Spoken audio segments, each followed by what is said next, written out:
Let's go. I'm Maylin Lee. I wear what I want, say what I want, 24/7, 365. Halo teman-teman. Nah, kalian udah simak video openingnya kan? Nah, kira-kira ada yang bisa tebak nggak sih video openingnya yang tadi itu merupakan cuplikan dari film apa? Sebelum aku kasih tahu, kalau ada yang mau tebak, tolong tulis di kolom komentar ya. Nah, video openingnya tadi itu merupakan trailer dari film Turning Red. Kalian ada yang udah pernah denger nggak sih tentang film itu? Atau bahkan ada yang udah pernah nonton?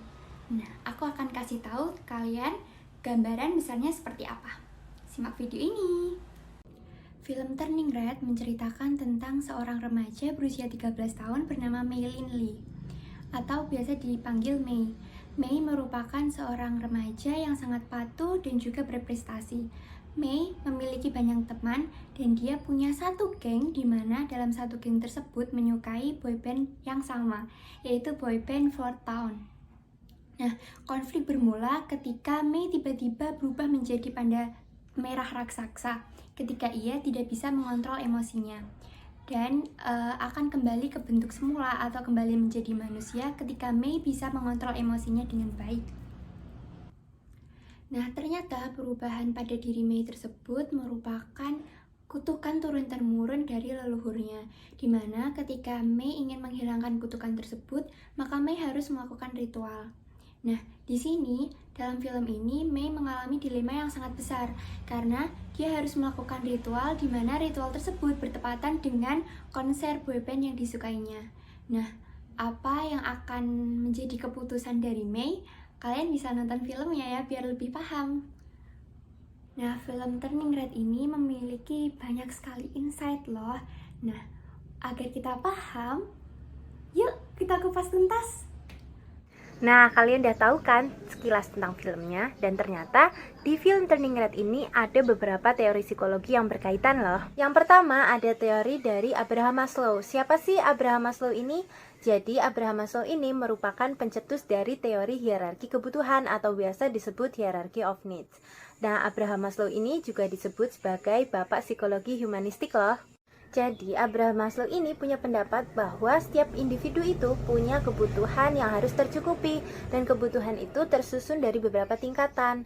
Melalui piramida yang berisi kebutuhan suatu individu ini, Abraham Maslow punya pendapat bahwa suatu individu itu harus mencukupi kebutuhan bawahnya untuk mencapai tingkatan yang selanjutnya. Bisa dimulai dari physiological need, safety need, belonging and love need, esteem needs, dan yang terakhir adalah self-actualization. Udah penasaran gak sih hubungan dari piramida ini sama film yang berjudul Turning Red?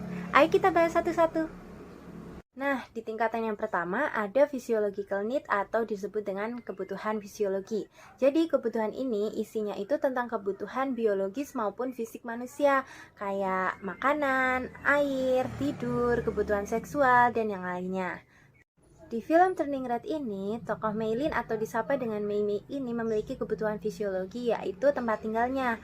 Mei ini tinggal di suatu rumah bersama ayah dan ibunya.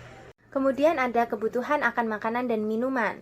Mei, ayah dan ibunya terlihat memasak bersama untuk makan malam, dan pada pagi hari mereka sarapan bersama. Saat ibunya menghantarkan Mei sekolah, ia juga memberikan bekal berupa makanan dan minuman kepada Mei. Masuk ke tahapan yang kedua adalah safety needs atau kebutuhan akan rasa aman. Kebutuhan akan rasa aman ini bisa berupa fisik maupun emosional. Dalam film Turning Red, kebutuhan akan rasa aman bisa ditandai dari sikap Mei yang malu saat dirinya itu bisa berubah menjadi panda merah saat mengalami perubahan emosional, dan saat menjadi manusia rambutnya itu berubah menjadi warna merah. Karena dirinya tidak mau dianggap monster oleh teman-temannya, dia perlahan menjauh dan menutupi kepalanya dengan sebuah kupluk. Selain itu, Mei juga merasa dirinya terancam saat berubah menjadi panda merah di sekolah, yang disebabkan oleh perasaan malu karena ibunya datang secara tiba-tiba dan membuat kegaduhan. Lalu, Mei membuat rasa aman dengan kabur dari ibunya. Oke, selanjutnya setelah safety needs, ada belongingness and love needs. Jadi, kebutuhan ini adalah kebutuhan sosial berupa rasa cinta, kasih sayang, serta hak kepemilikan. Kebutuhan ini meliputi kebutuhan untuk menjalin pertemanan dengan individu lain dan bersosialisasi, juga berupa rasa cinta, rasa ingin memiliki, dan rasa ingin mendukung. Di film Turning Red, Kebutuhan ini ditandai dengan Mei Mei yang memiliki 3 sahabatnya yang bernama Miriam, Priya, dan Abby. Dan mereka berempat memiliki rasa suka kepada boy group yang bernama Four Town dan mereka berencana untuk menonton konsernya bersama-sama sebagai bentuk rasa mendukung. Kita beralih ke tingkatan esteem needs. Ini adalah tingkatan needs atau kebutuhan untuk mencapai self-esteem yang tinggi. Di film ini, Maylin diajarkan oleh ibunya untuk meningkatkan harga diri dan derajatnya melalui kebiasaannya dalam segala hal. Memang sejauh ini, Mei merasa dirinya sempurna dan tergolong sebagai siswa A+ yang selalu mendapatkan nilai 100. Ia juga pandai dalam hal lain seperti musik dan olahraga. Setelah tingkatan-tingkatan sebelumnya, ketika kita sudah bisa bernapas, minum, makan, dan tidur yang cukup, lalu kita merasa aman, kita juga bagian dari sebuah kelompok, dan kita masih merasa spesial, kita dapat beranjak menuju level kebutuhan selanjutnya yaitu self-actualization.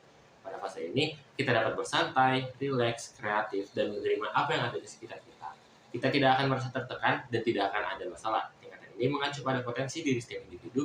Tingkatan ini juga menggambarkan keinginan untuk mencapai segala sesuatu yang seseorang bisa capai. Akan tetapi, Maylin saat ini adalah apa yang diinginkan oleh orang tuanya, terutama ibunya, bukan diri Maylin sendiri. Ibunya menginginkan Maylin untuk menjadi anak yang berbakti pada orang tuanya, selalu menjadi sempurna dan andal dalam segala hal. Menurut James Marcia, menyatakan di dalam buku Sandrock dengan judul Lifespan Development, menyatakan bahwa perkembangan identitas mengandung 4 status identitas, yaitu Identity Achievement, Moratorium, Foreclosure, and Identity Diffusion. Berdasarkan teori tersebut, awalnya Maylin digambarkan sebagai remaja yang mengalami difusi identitas. Difusi identitas terjadi saat individu hanya mengikuti alur hidupnya saja.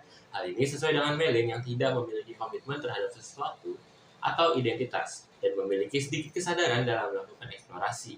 Maylin di dalam film digambarkan sebagai remaja yang hanya mengikuti tuntutan dan keinginan orang tuanya untuk menjadi anak yang sempurna secara akademik. Namun, sepanjang jalan cerita, Maylin mengalami proses yang panjang untuk menemukan apa yang sebenarnya ingin dilakukan. Maylin akhirnya mencapai fase pencapaian identitas dan memiliki komitmen setelah melalui banyak pengalaman dengan lingkungan dan teman-temannya. Ia sudah berkomitmen dengan identitas dirinya saat ini. Tentu saja, ada konflik internal pada diri Maylin hingga akhirnya Maylin berhasil mencapai identitasnya. Maylin di sini berhasil untuk menentukan apa yang ia inginkan dan orang tuanya menghormati apa yang menjadi keputusan Maylin. Nah, setelah mendengar video penjelasan tersebut, kita jadi lebih tahu kan, lebih paham dan juga lebih bisa memaknai film-film yang kita tonton.